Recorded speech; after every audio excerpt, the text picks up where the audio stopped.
Hello, everybody. Welcome back to the Baybolts channel for this special edition of Thunderstruck. My name is Michael Wack, joined as always by my co-host Jake Ricker. We are joined by an extremely fantastic and special guest, a really solid hockey player. We'd like to introduce you to former Lightning member Stylen Dan Milan. Dan, how you doing today? Hey man, I'm I'm doing great. It's Sunday here. I mean, I got to make the most of this day because tomorrow's Monday. But I'm doing all right, man. How about you guys? Doing quite all right ourselves. We're extremely happy to talk to you. It's always nice when we get to hear different perspectives in the Lightning organization. And with a player like yourself, you've been in a couple of really talented teams, really talented leagues. The CHL, the AHL, the ECHL.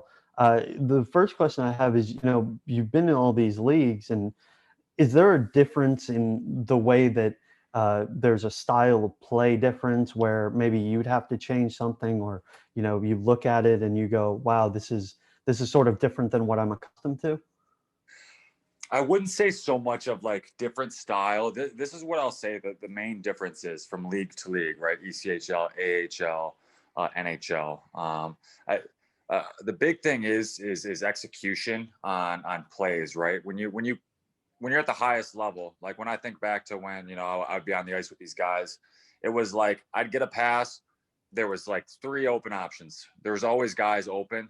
Um, the ladder. Excuse me, I got something in my throat. I don't know what it is.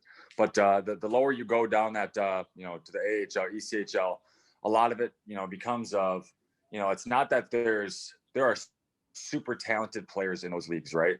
Like I play with some unbelievable players, and but the execution wasn't always there.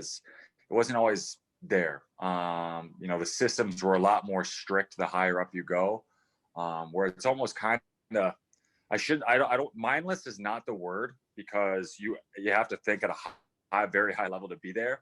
But like I was saying, when I was on the ice with these guys, it's like I get an open pass, boom, I got Marty St. Louis ripping down the blue line, in the perfect spot for me to make a play. Whereas, and let's just say the ECHL, I get that same D-to-D pass. You might have to work for it a little bit more to execute on the play, because that guy might be a little bit slow.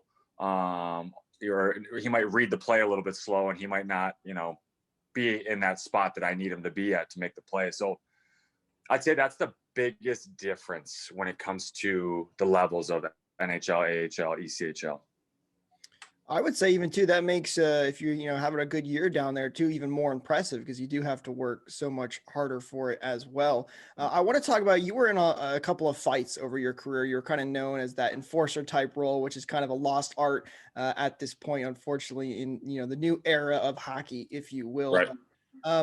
What can you walk us through, kind of like what goes into that? Like, you players get into fights all the time. Do you have to prepare for that, or is it something that's just kind of instinctive when you see your teammate, kind of getting run over, he's just ready to go? Walk me through how that happens, in a game. Yeah, it can happen a lot of different ways, and by all means, like I definitely fight. I definitely would fight, but I was not a heavyweight, as you would call it. Like I wasn't a guy out there like that's all I did was fight. Like I brought more to that table. But like for me, like going into to a fight, it could be like you said, somebody gets buried from behind, and you got to instinctually just jump in there, defend your teammate. But there are things you got to look at, right? Okay, are we winning by one goal right now? Are we, there's a lot of things. How bad was the hit? If it was really bad and you really like felt like he was trying to hurt the guy or something, it's like, that has a little bit more weight than if it was like an accidental guy did a tight turn, ended up getting hit from behind, and we're down by one goal with 5 minutes left in the game. Well, maybe it's not the right time to fight there, because we might be down and we might, not get the points we need. So there's situations like that where you look at. Sometimes there are situations where, maybe it is a certain player. I remember I had a guy that, me and him fought a couple times when he was on the Quad City Mallards, and it was kind of more organized. You see a lot of guys, they do kind of have that mindset going into a game, and they have a player on the other, team where it's kind of, okay, we might not fight today, but we got to be prepared to fight because there's some sort of me and this guy that was on Quad City Mallards. It was like we'd skate around in warm-ups and we would just fight. I don't know. We would like give each other like the eyes or whatever and make that connection. And it was like, yeah, we're doing this today or whatever. And that could be something from, a bone to pick in the past, or, it could just be, a lot of these guys, they'll just, they're two warriors looking to gain momentum for their team. So, you see that a lot more with like the heavyweight guys. For me, it was more, I was a scrappier player. So for me, it was more of my guy got hit from behind, I'm jumping in there to defend him. Or if there's a scrum in front of the net and, I gotta, things just ramp up and you end up fighting a guy or whatever. But I was pretty smart with it. I guess it's funny to say that, like, smart with fighting. The two kind of doesn't seem like it'd be smart to fight somebody ever. But, I wasn't going to go, if there was some guy that was going to, he had 30, 40 pounds on me and, he had been in 3 times as many fights as me. It's like, those are the guys where it's kind of, is it smart to fight a guy like that? Like, not that I would ever shy away, but he'd have to really do something to where, like, I'd have to really feel like I need to fight this guy. Otherwise, man, like, I don't know. The later I got in my career, I didn't look to fight as much, just because there is, there are things that you just, for me, it wasn't my natural thing. It's funny just saying that, right? Because, like, I have been in a lot of fights, but it wasn't really my natural way of playing. Like, that, I was more of be a good defenseman, move the puck, work hard. That was more my style, and I was kind of getting away from the fighting the later I got in my career. Yeah, so I kind of went different directions on that one. No problem. Yeah, we love the stories. One of the reasons that we brought this up is, being a part of the Lightning fan base. One of the things that we saw last year was that Eric Chernak in a practice was actually teaching Mikhail Sergachev how to defend himself, how to possibly throw punches. Yeah.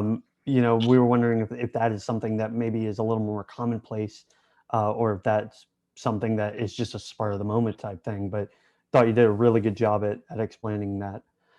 You mentioned that wasn't really your forte. Is you didn't really like to fight, and we have one more question about that. But do you have a specific story of whether it was I'm really proud that I defended this guy, or there was some pre or post fight trash talk that you really enjoy and you still remember to this day? We see tons of players trash talking in the box all the time, something like that. Yeah, every single fight was a little bit unique in its own, like, how you come out of the fight. Like, I've been in a fight where I fought a guy who I had only, 7 fights under my belt, and I fought a guy who had like 100 and something. And it's like, that's a guy who had way more experience. He was way older as well. And I just remember, man, like, learning a lesson from that fight. It's every single fight, you learn something from it. And this guy in particular, I turned my head for a split second away to where I wasn't looking at him. And, he capitalized on that, and I could never get back in the fight. And that's a guy who, again, had so much more experience over me. But okay, I'm bleeding from my head, like, literally, like, it doesn't look good, but I'm in the penalty box, and he's on the other team, and he's like giving me advice while he's like in the other box. Like, he's like, he was just kind of acting it out as well. He's like, hey, next time, like, don't do this. Like, you're gonna, whatever. As soon as you took your eyes off me, like, I knew that, whatever, he had won the fight in a way. So you do come across those guys. I came across a guy that I did not. So this, going back to what I said earlier, like, there's certain guys you just don't need to fight. You don't want to fight. And this guy in particular, he was 270 pounds. I'm 200 pounds. He was 6. I mean, not on skates. He was like 6'7". And I fought this guy, but he kind of forced me into it in front of the net. And he actually dropped his gloves first too. And So I dropped my gloves because I wasn't going to like back down at this point. And I couldn't even reach this guy's face. You know what I mean? Like I could not reach this guy's face. And it was like 1-2 when I was down. And then we go to the box or whatever. I'm like, what the hell, man? Like, I'm not trying to fucking fight this guy. Like, why did he just do that? I guess I had a little bit of that reputation. I was starting to make that reputation for myself. So I was kind of a target. But we get to the box and he's like, hey, man, I appreciate the fight. Thank you so much for the fight. And like, I was, all right, dude. Like, yeah, I mean, this doesn't look bad. When you fight a guy that's that much, weighs almost a third times more than you do. And, he's, that established, he was a guy too that had over, hundreds of fights, 200 fights, 100 fights. I can't remember exactly how many this guy had, but way more experience than me. I'm like, okay, like I will take the fight on my fight card. It looks cool. But, then there are, situations where I came out of a fight and I remember playing Rapid City and I was just pissed off because we were losing. I felt like we should have, played better or should have won that game. And we weren't getting what I thought we deserved. And mind you, I was playing against an old team, an old coach of mine. And I could not stand, this is like there were two coaches I didn't really like in professional hockey and I won't name them, but this guy on Rapid City, I could not stand him. It was a year after I had played for him and I had a little bit of a chip on my shoulder. So with all that being said, it's 2 minutes left in the game. We're not going to win this game. And I kind of just like, I really sought it out. Like I hit a guy, not cheap, but like I definitely followed through and I gave him an extra shot, when he was down on the ice. And again, not like cheap, like I'm going to really freaking hurt this guy, but like something that's, going to irritate you. And I kind of forced him into it. And I mean, that was one of those ones where like, I came out of there, man, feeling like I pounded this guy. And I don't say this about all my fights because I've definitely lost my fair share, but I pounded this guy and I was like taunting the fans. And like, so I came out of that fight. I'm like, man, it felt good because I knew it was at the end of the game. We're going to play them tomorrow. This was going to be good for us going into tomorrow's game. It's getting all my guys fired up. It looks good for me to the coach. And it also looks good for me in the fact that I kind of just, threw a big FU at the, the opposing team's coach. And, the only thing I could say about that I didn't come out of there feeling great was like, I kind of forced this guy into it. And, again, I wasn't a guy that really looked for fights. It's kind of weird to say that because I definitely had a bunch, but this was definitely a case where I did look for it. Yeah. That's interesting. It's funny when you're talking about the mismatch situation too. It reminds me of like a Marty versus Zdeno Chara situation because we remember when Marty took a scrap at Chara and talk about a mismatch. That's a big mismatch. But I want to ask: do a lot of players find creative ways to express themselves on the ice? It's something that a lot of people really enjoy in hockey. So I want to ask you: did you have a go-to goal celebration at all in your career? A lot of people are known for some of their goal celebrations. So did you have one that was special to you and you always loved to go to when you scored a goal? Well, it wasn't like I was out there scoring goals every game. I'll tell you that, boys. You know what I mean? Like I was defensive defenseman when I got him. It was always, my last few years I scored more than I had in the past. So like my goal celebrations were kind of had a little bit of arrogance to them. Like I would definitely exaggerate the sweeping of the ice or like, it had some sort of like swagger to it, I guess you could say. I never really I got super fired up within myself, but I never felt like I really showed it when I scored goals. Like it was kind of more of like a been there, done that, even though not really, I didn't really score a lot of goals, but yeah, it was, I guess I didn't have a goal celebration in particular that I really did. But hey, when it came to touch off what you said, when it came to expressing myself on the ice or, people expressing themselves in different ways or whether it's scoring goals or after a fight or whatever it is, for me, I kind of went into games with, I was a little, you're on a stage, right? And I kind of played it like I was on a stage and I kind of saw this from, I did see this from Sean Avery and believe it or not, this is a guy that I kind of idolized in a way because he was very unique and set himself apart from, the stereotypical hockey player, I guess. and I would kind of take what he would do, where he was on a stage. Like I would do stuff. I would taunt fans. I would get fans involved when I was in the penalty box. You know, I would if it was in my own bench, or if I was in my own barn, you know, I'd fire. I would just do funny stuff out there, stuff that I felt like not a lot of guys did. Like a lot of guys, they go out there for their shift, they get fired up, or they make a play, they get off the ice. For me, it was like I would throw something charismatic out there when I played. So it was my way of doing it, since I didn't score a lot of goals. So I had to kind of find a way to be myself out there, I guess.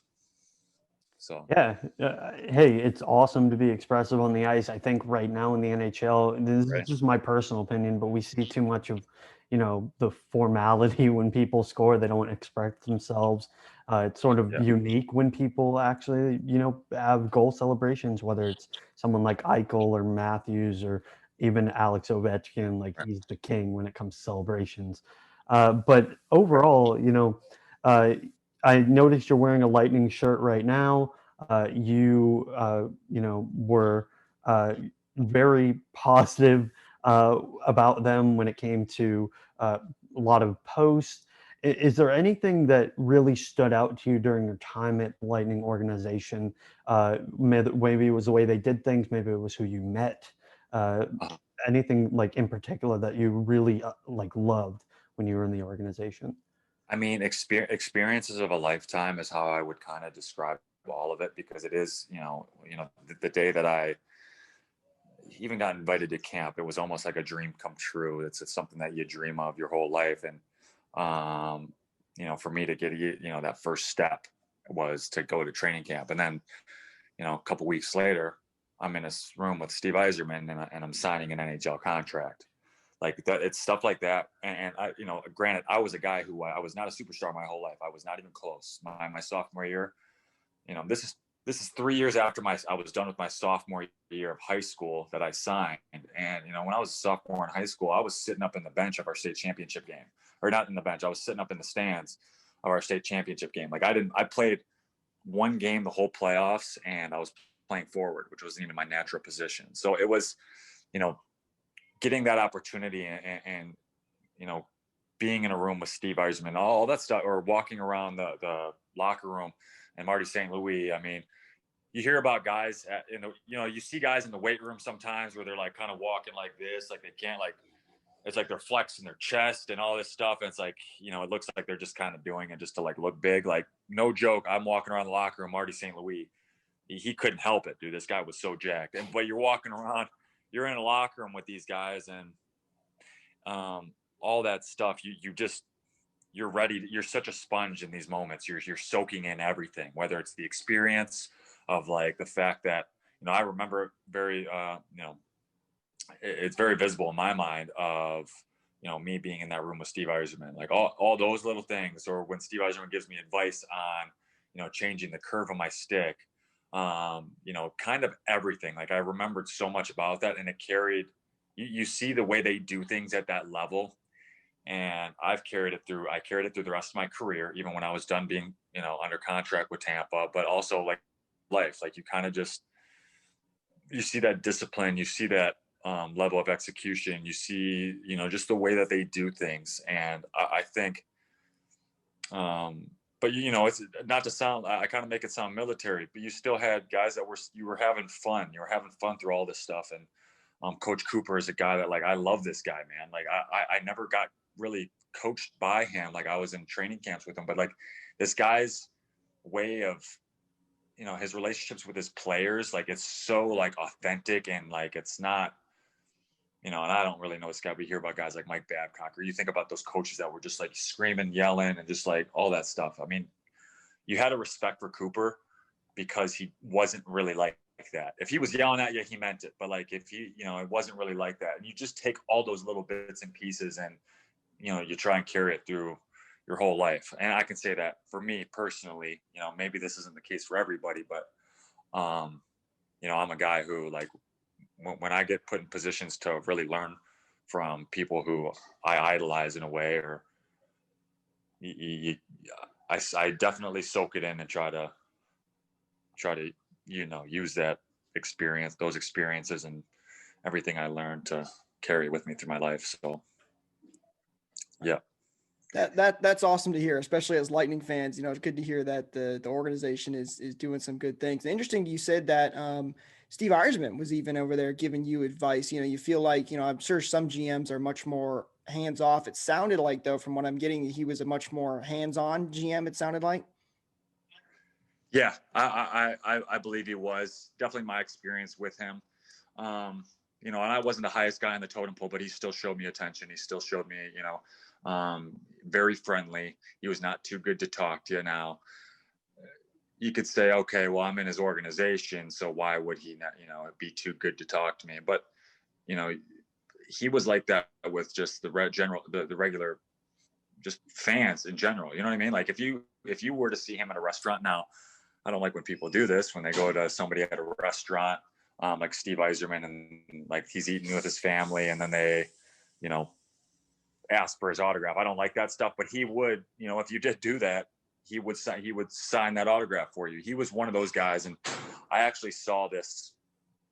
So I actually had known Steve Yzerman, not really personally, but I would see him at horse shows because his daughters rode horses against my sisters.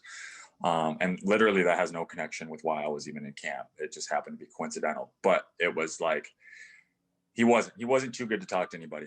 He's a genuine guy, and you don't get that kindness. You don't get that, you know, genuine, friendly feeling when you're around those guys. And I can say that even when I was a professional and I would skate with a lot of these players. You know, a lot of them, and I know this is part of why they were successful, because they were so, you know, they were so cocky, I guess, in a way of like, they believed in themselves. Like they had that confidence, and, you know, it was kind of shitty sometimes because they weren't really the friendliest of people, but they had that confidence. But you'd see that a lot of times with guys, and you know, it's always refreshing to see a guy like Steve Yzerman, who is you know, one of the goats of, you know, hockey Hall of Fame level, like just one of the best players to ever do it. And he's such a good person. So he was definitely very hands-on. He cared about his players, and I'm excited to have him. No offense, boys, but you know, Detroit, you know, we need something like this, right? So, but yeah, so I mean, great. the organization for us already got a cup, so you know we need some Right. competitiveness. Why not Right. Detroit? Right. So, you know, going through all your stuff, I was really surprised to see that, you know, you're not even 30 yet, and you decided to step away from the game. Was there a particular reason that you did that? You know, was there an injury involved? If you don't want to speak on this, you don't have to. But you know, No. we don't really see a lot of people under 30 retire. Yeah. So there's a few reasons to it. So I was a guy, I didn't play college hockey, right? I graduated from college. I took all my classes online. I turned pro when I was 20. Okay. So I had actually, I mean, I was a professional for 7 years, you know, and it was funny because I'm going into my 5th year playing, and I still have buddies of mine, you know, at this point. I'm 25, and I had buddies that were just getting into their first year of playing professionally because they were playing, you know, 4 or 5 years of college. And for me, after my contract with Tampa, you know, I definitely gave it a few more years to try and get another opportunity elsewhere. But there's a lot of stuff involved, and at this point, it was kind of like I just, you know, there's a lot of luck involved, and I don't want to say that as an excuse because that's not it at all. But I think that's kind of the case in all aspects of life. You know, there's some exceptional players that never really get an opportunity, or maybe they had an opportunity, and, you know, but that wasn't their prime of their, you know, talent, and, you know, they develop over the next 3 years, and they're way better players than they were 3 years ago when they're under contract, but they still don't get an opportunity. I kind of felt like, for me, I felt like that for me in a way where I was so much better when I was 25, 26. But since I'd already been in the professional level for 5, 6 years, you know, I was kind of like something from the past. So now, what kept me playing was I loved my teammates. There was that hope of like, okay, maybe I get that opportunity, I get that shot. You know, unfortunately, I never really got it, but that's okay. You learn from stuff like that. I played because I love my teammates. I enjoyed the game. I enjoyed what I did. Now, you know, the fighting and stuff was getting old, but you know, why I left the game was I wasn't making NHL money. I was putting I played a harder role. So like, you know, the physical side of it, I'm taking hits to the head all the time. And it was, I mean, like every other game, I swear to God, I would take a hit to the head, and I was, you know, and my neck and my lower back and all this stuff. And I'm just thinking, okay, like I'm not making NHL money right now, not making bad money, but it's not worth what I'm doing to my body. Um, you know, I was very much over the business side of it. That's one thing about, you know, uh, being an athlete at a high level is the business side of it. Just it can be terrible. Like it's, you know, it's great if you're making a bunch of money, but remember you're disposable at any moment, and especially in the minors when you're not. The contracts are essentially they're bi-weekly, so you know you could get tossed at any moment if you make, you know, even two bad mistakes. Well, that could cost you your job, like literally. Like and it's like that. I watch guys get traded, you know, 5 times in a year, 4 times in a year, 3 times in a year. And that's tough on somebody to just pack up and move. And it's not really stable. You know, you might not get picked up by anybody. You might end up just packing and going home and you're not making money. You know what I mean? Like that business side of it, I didn't like it. And a lot of times I was just watching it. I didn't get traded a lot. I never got released. And it was like, but just seeing it kind of, I didn't like it. The culture side of it as well. I love the culture. I love the boys, but there was a side of it too where it was very unstructured. And I was just ready because I'm much more than a hockey player. I always kind of myself as that, and you know, I was kind of ready to take the next step and see where, you know, I would, you know, excel at after hockey. And now I kind of thought about coaching and all that stuff, but you were still going to be stuck in that same business, that same lifestyle, culture, I guess. Um, but yeah, it wasn't easy though. I will say that. Like I was ready to move on, but I wasn't. I was ready to move on, but I still didn't know what I wanted to do, and that was a tough decision for me. That actually, my last year of playing was very tormenting. Like it was, I was in a tough mental spot because you know, I knew I was more than a hockey player, you know, but I knew I was tired of the game. But I had been playing this game my whole life, um, you know, and I didn't really know what to do. I was kind of lost in a way of like figuring out, okay, I don't want to play anymore, but like I want to do something I'm passionate about. I want to do something that like, you know, I love. But you kind of, what kind of drew peace to me was the fact of, um, you know, I didn't, when I first stepped on the ice, you know, my first year, my first 2 years, my first 3 years, did I really love the game? I don't know. I really liked playing it, but I was a young kid. Like I didn't develop that passion yet. So I kind of looked at it like, okay, this is going to be the next chapter of my life.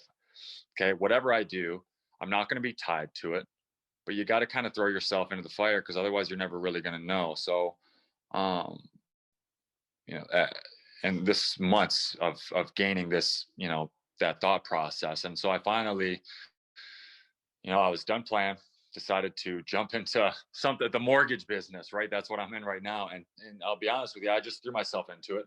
I wanted to have a chance of making some good money.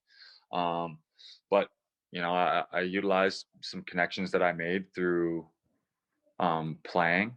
And, you know, I got some opportunity in something outside of hockey. And I actually, would I say I'm passionate about it right now? No, I wouldn't, but I'm making good money. I really enjoy the people that I'm working with and all that stuff. So the transition was not it was so scary. It was so scary. But once I got into it, you know, I was like, man, like I shouldn't have been that scared. And I talked to a lot of players who were kind of in the same position, right? You know, I'm 27, I left the game, but you know, there was, like I said, there was a lot to it. And there's a lot of guys I know that are kind of, they're not quite 30 yet, but they don't know if they want to play, and especially with this year and stuff. So I've definitely given a lot of advice, or at least put people's minds at ease in a sense of like, hey man, like, don't worry about it. If I don't like this job that I'm with right now, I can leave. I can go do something else. And like, came to that realization, and I try to give that to the guys that are also in my shoes, a few years ago. And yeah, so that's kind of why I stopped playing, I guess. You mentioned a lot of interesting stuff in there. I think you make some good points, right? The strain on your body and the business side of it. I think that's the unfortunate side of the game. We all love and enjoy to watch and play, but um, I want to ask you too. You kind of mentioned in there that you weren't quite sure what you wanted to do after you mentioned that you maybe thought about getting into coaching. Have you, now that you stepped up the game for a couple of years, what are you doing now? Would you consider getting back into coaching possibly, or maybe scouting or something like that? So at the higher levels, professional does not cross my mind. I don't.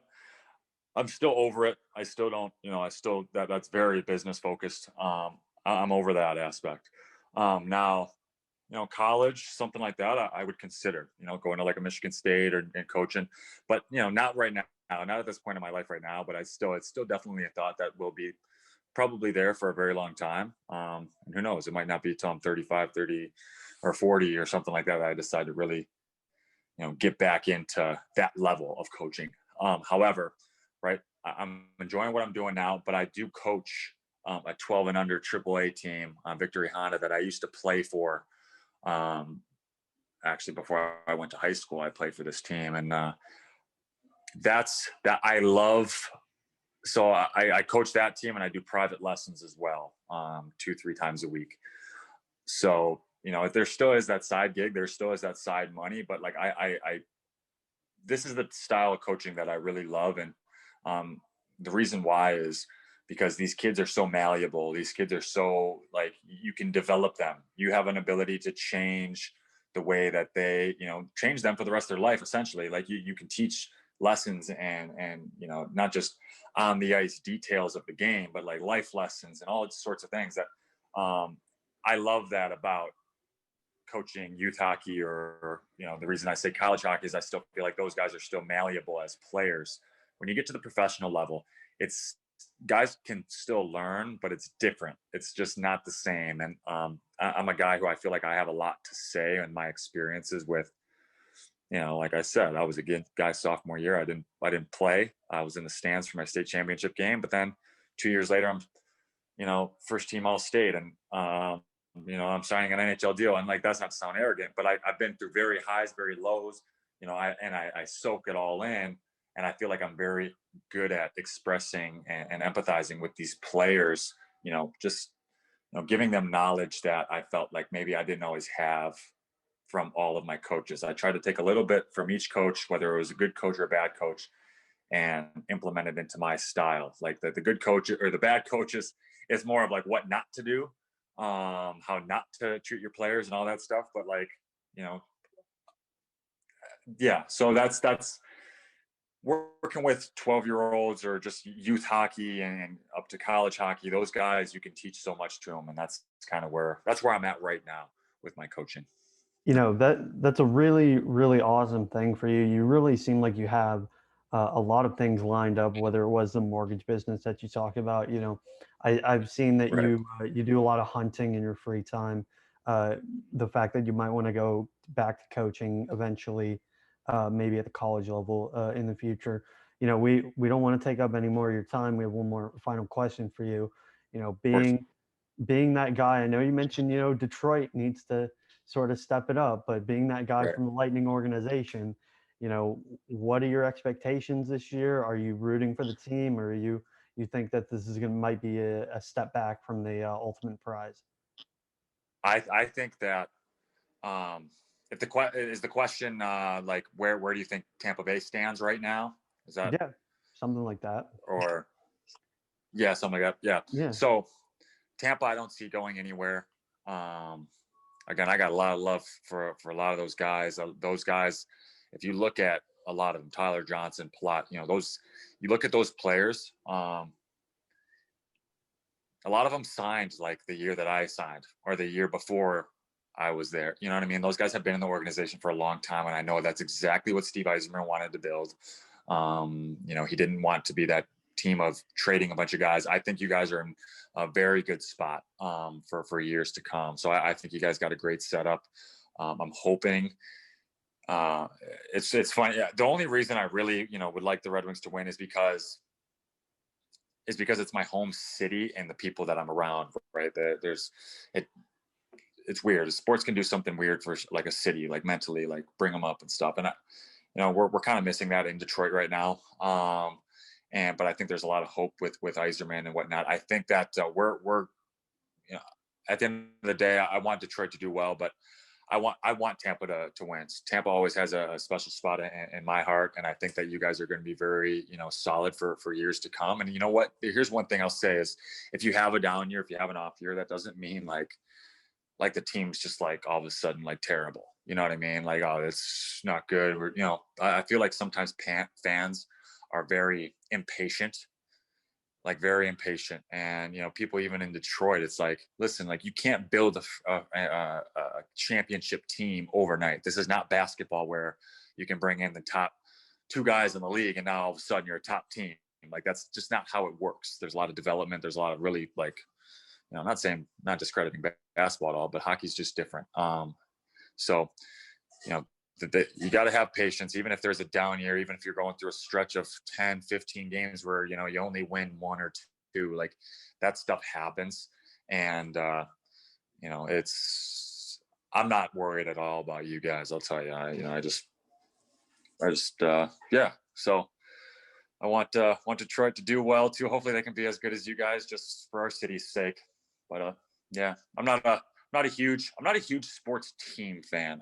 I'm an athlete fan. I'm really, you know, will I naturally root for Detroit? Sure. But like, is that my favorite team? No, I wouldn't say that. I just, I really enjoy watching high level players. So it's for me to ever choose a team, no matter what sport it is, it's kind of tough. Like I'm a Tom Brady fan, you know, I don't know. I'm a LeBron James fan. Like you know, guys like that. It's, you know, I'm just a fan of athletes and top athletes, and I think they have so much to learn off of that. I just don't. Once you play professionally, you don't really have a favorite team. A lot of guys don't. So. And the last thing I'll mention too is you're right when you talk about the team aspect of that, is that, you know, what it can do for a city. You know, we're experiencing it right now in Tampa with all the success that the city has had, and people are enjoying that so much, and it's so cool. And you know, you mentioned too with once you're a professional athlete, you kind of just really do also enjoy the top athletes, which I totally understand is a really cool perspective. So I'll let Michael get to the outro, but thank you so much for coming on the show. We really do appreciate it and taking time out of your day to talk to us. Hey, boys, whenever. I really appreciate it, man. Sorry I was a little bit late. I was eating chicken and waffles, so I mean, my bad. Hey, breakfast, chicken and waffles. That sounds amazing. I might have to go get some myself now. Yeah, bro. That sounds awesome. But guys, once again, thank you for watching. Be sure to like, share, and subscribe. Dan, where can we find you on social media if guys want to follow you for your hunting tips, your fashion tips, anything like that? Yeah, Stylin Milan. So, you know, no G's in there. It's Stylin without the G and then Milan, man. And that's basically my stuff for you know, Twitter, Instagram, you know, all that stuff it's there. So yeah, if you're gonna follow me, just be ready for some raw, you know, real stuff. You know, I'm very much self, and I put myself out there because I don't think enough people do. So yep, that's where you can find me. All right, guys, again, thank you so much for watching. Be sure to follow us on Twitter, Instagram, and Facebook at @Bay_Bolts for all your news, notes, and game recaps. We will see you, Jake, Tuesday for the Nashville versus Tampa Game 2 post-game video. Once again, a huge thank you to you, Dan Milian, everybody, and we will see you later. Have a good one, guys.